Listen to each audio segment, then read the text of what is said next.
Chapter 39. Now Joseph was taken down to Egypt, and an Egyptian named Potîphar, a court official of Pharaoh and chief of the guard, bought him from the Ishmaelites who had taken him down there. But Jehovah was with Joseph.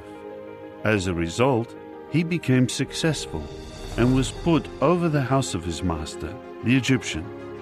And his master saw that Jehovah was with him, and that Jehovah was making everything that he did successful. Joseph kept finding favor in his eyes, and he became his personal attendant. So he appointed him over his house, and he put him in charge of all that was his.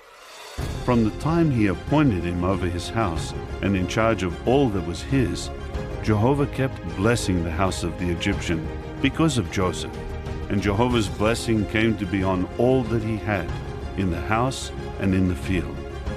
He eventually left everything that was his in Joseph's care, and he gave no thought to anything except the food he was eating.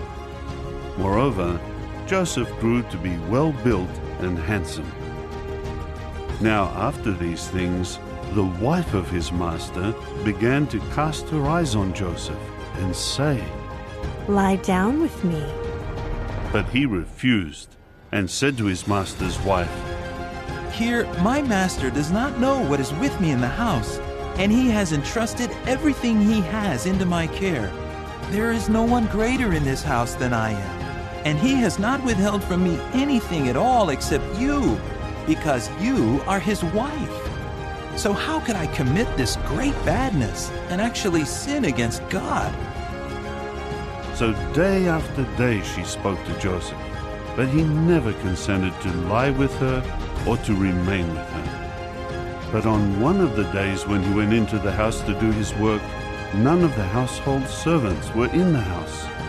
Then she grabbed hold of him by his garment and said, "Lie down with me."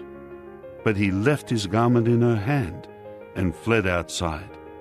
As soon as she saw that he had left his garment in her hand and had fled outside, she began to cry out to the men of her house and to say to them, "Look, he brought to us this Hebrew man to make us a laughingstock.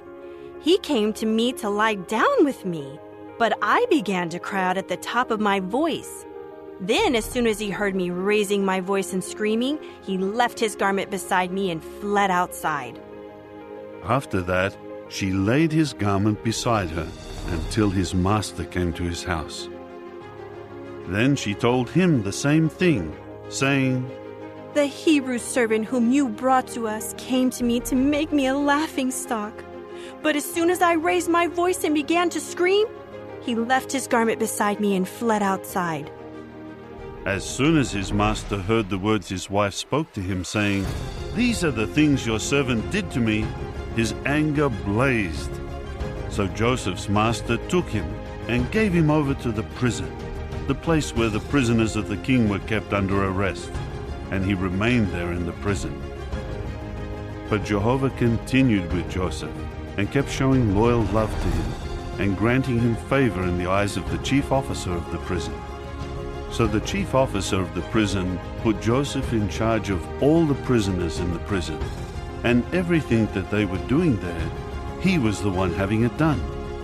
The chief officer of the prison was looking after absolutely nothing that was in Joseph's care, for Jehovah was with Joseph, and Jehovah made whatever he did successful.